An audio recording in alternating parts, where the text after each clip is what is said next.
venez de parcourir plusieurs centaines de kilomètres sur autoroute et vous arrivez enfin à destination fatigué et pressé de sortir de votre véhicule, mais le geste que vous allez faire dans la seconde qui suit peut causer des dommages irréversibles à votre moteur. Et ce que vous allez découvrir dans les prochaines minutes va complètement changer votre comportement après chaque long trajet, car cette erreur commune détruit silencieusement des composants coûteux que des milliers de conducteurs endommagent quotidiennement sans même s'en rendre compte.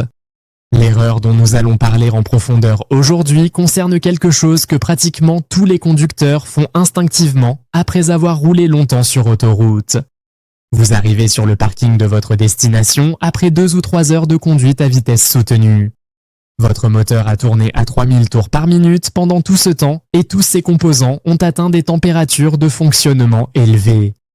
Le turbocompresseur, si votre véhicule en est équipé, tourne à plus de 100 000 tours par minute et sa température dépasse 700 degrés Celsius. L'huile moteur circule à 90 degrés à travers tout le circuit de lubrification. Le liquide de refroidissement maintient le moteur à sa température optimale en circulant constamment à travers le bloc et la culasse. Tous ces fluides et composants sont en équilibre thermique dynamique où la chaleur est produite et dissipée en continu. Vous trouvez une place de stationnement, vous serrez le frein à main, vous mettez la boîte au point mort et puis vous coupez immédiatement le contact. Cette action apparemment anodine que des millions de conducteurs répètent quotidiennement est en réalité l'une des pratiques les plus destructrices pour les moteurs modernes. Pour comprendre pourquoi cette habitude est si dommageable, il faut d'abord saisir ce qui se passe exactement lorsque vous coupez brutalement un moteur chaud. Au moment où vous tournez la clé ou appuyez sur le bouton d'arrêt, plusieurs événements se produisent simultanément. La pompe à huile s'arrête instantanément et la circulation d'huile dans le moteur cesse en quelques secondes. La pompe à eau électrique ou mécanique s'arrête également et le liquide de refroidissement ne circule plus. Le ventilateur de refroidissement se coupe immédiatement même si le moteur est encore très chaud. Pourtant, tous les composants métalliques du moteur conservent leur chaleur qui ne peut plus être évacuée normalement. Le turbocompresseur qui tournait à des vitesses vertigineuses il y a quelques secondes conserve une température extrême. Les paliers du turbo qui dépendaient d'un flux constant d'huile sous pression pour leur lubrification et leur refroidissement sont soudainement privés de cette protection vitale. L'huile résiduelle présente dans les conduites du turbo commence à cuire sous l'effet de la chaleur résiduelle. Cette cuisson transforme l'huile en dépôts carbonés qui s'accumulent dans les passages étroits du turbocompresseur. Les ingénieurs appellent ce phénomène la formation de coke, où l'huile se décompose thermiquement et forme des résidus solides. Ces dépôts réduisent progressivement le débit d'huile vers les paliers du turbo. Au fil des mois et des arrêts brutaux répétés, ces dépôts s'accumulent et étranglent littéralement l'alimentation en huile. Les paliers commencent alors à fonctionner avec une lubrification insuffisante lors des démarrages suivants. Cette lubrification inadéquate accélère leur usure de manière exponentielle. Un turbocompresseur qui aurait dû durer 200 000 km peut commencer à montrer des signes de défaillance dès 100 000 km. Les symptômes incluent un sifflement anormal, une perte de puissance progressive et finalement une fuite d'huile ou un blocage complet. Le remplacement d'un turbocompresseur défaillant coûte entre 1 500 et 4 000 € selon le modèle. Cette dépense considérable aurait pu être totalement évitée avec une simple précaution de quelques minutes. Au-delà du turbocompresseur, d'autres composants du moteur souffrent également de cet arrêt brutal après une sollicitation intense. Les soupapes d'échappement qui ont fonctionné à des températures dépassant 800 degrés conservent cette chaleur. Sans la circulation du liquide de refroidissement, cette chaleur ne peut plus être dissipée efficacement. Des points chauds localisés se forment dans la culasse autour des sièges de soupape. Ces gradients de température extrême créent des contraintes thermomécaniques dans la structure métallique. Répétées des centaines de fois, ces contraintes peuvent provoquer des micro-fissures dans la culasse. Ces fissures restent invisibles pendant des années, puis se propagent soudainement et compromettent l'étanchéité. Une culasse fissurée nécessite son remplacement à un coût pouvant atteindre 3 000 € ou plus. Le collecteur d'échappement subit également des contraintes thermiques importantes lors d'un arrêt brutal.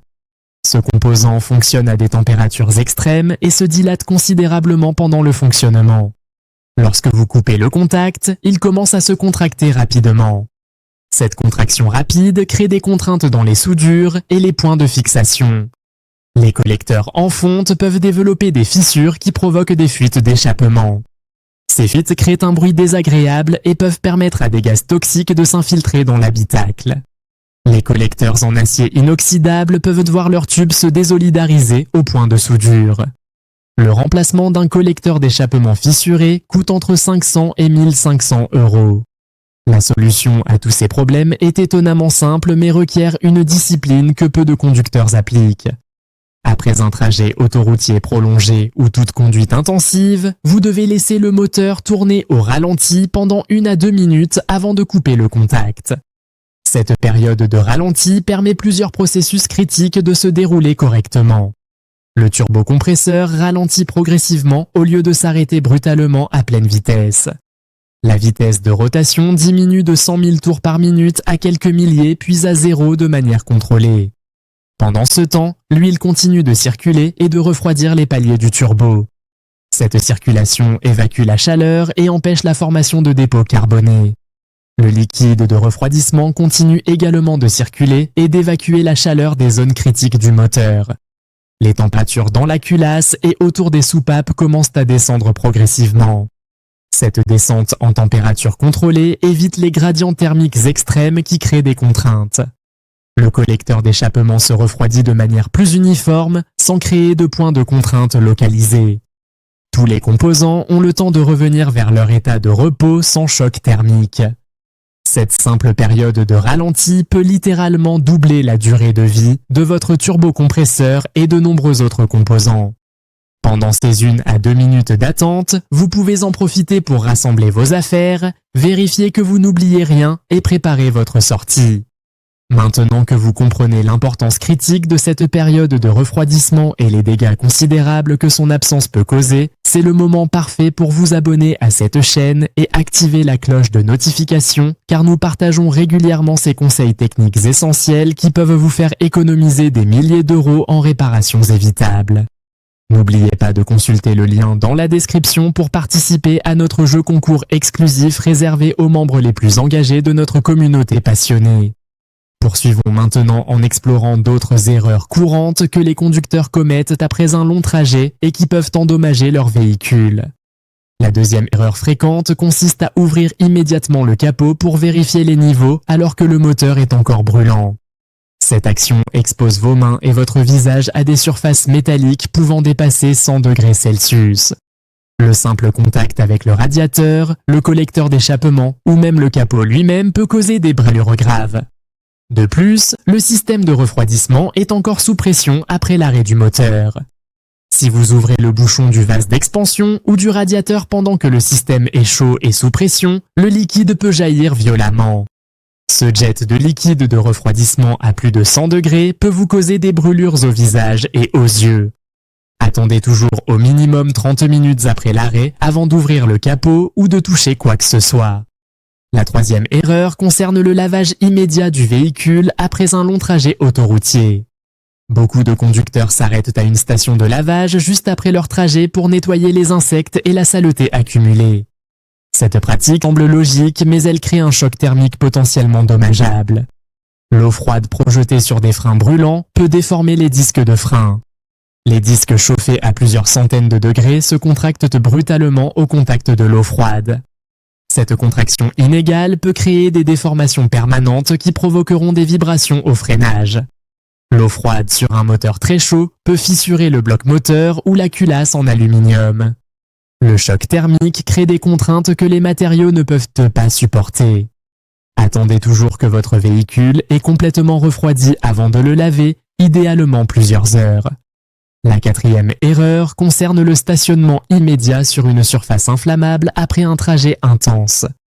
Le catalyseur d'échappement et le collecteur peuvent rester à des températures dépassant 500 degrés. Pendant plusieurs minutes après l'arrêt.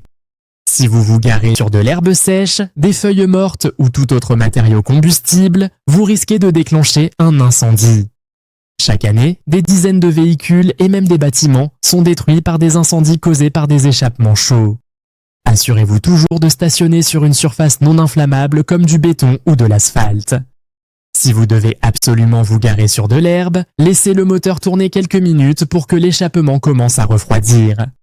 La 5e erreur concerne l'utilisation immédiate du système start-stop automatique en arrivant en ville après l'autoroute. De nombreux véhicules modernes coupent automatiquement le moteur à chaque arrêt pour économiser du carburant. Si vous arrivez directement de l'autoroute et que le système coupe le moteur au premier feu rouge, le turbo n'a pas eu le temps de refroidir. Chaque arrêt redémarrage prive le turbo de lubrification pendant quelques secondes critiques alors qu'il est encore très chaud. Désactivez manuellement le système start-stop pendant les 10 premières minutes après être sorti de l'autoroute. Cette précaution permet au turbo et aux autres composants de refroidir progressivement avec le moteur en marche. La 6e erreur concerne le fait de ne pas laisser les freins refroidir avant de serrer le frein à main. Après un long trajet autoroutier avec éventuellement quelques freinages importants, les disques et les plaquettes sont chauds. Si vous serrez immédiatement le frein à main à fond, vous maintenez les plaquettes arrière en contact avec les disques chauds. Cette pression constante peut créer des dépôts de matériaux de friction sur les disques. Ces dépôts créent des points hauts qui provoquent des vibrations et des bruits au freinage. Laissez votre véhicule rouler les derniers mètres très doucement pour permettre au frein de commencer à refroidir. Serrez le frein à main modérément plutôt qu'au maximum pour minimiser la pression sur les disques chauds. La 7e erreur concerne le fait de garer immédiatement le véhicule dans un garage fermé sans ventilation.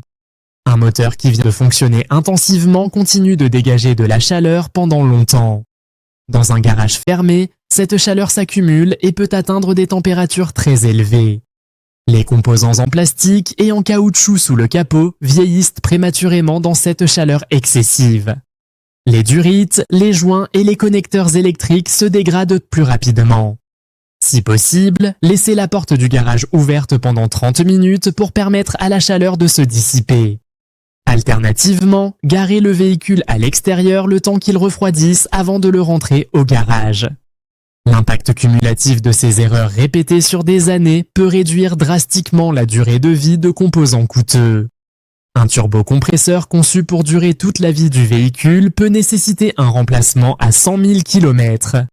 Des disques de frein qui devraient tenir 80 000 km peuvent se déformer et nécessiter un changement à 50 000. Une culasse prévue pour durer 300 000 km peut développer des fissures à 150 000.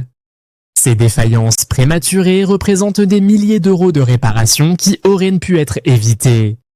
De plus, ces pannes surviennent souvent de manière inattendue et vous laissent immobilisé au mauvais moment. La prévention est infiniment plus simple et moins coûteuse que la réparation après coup.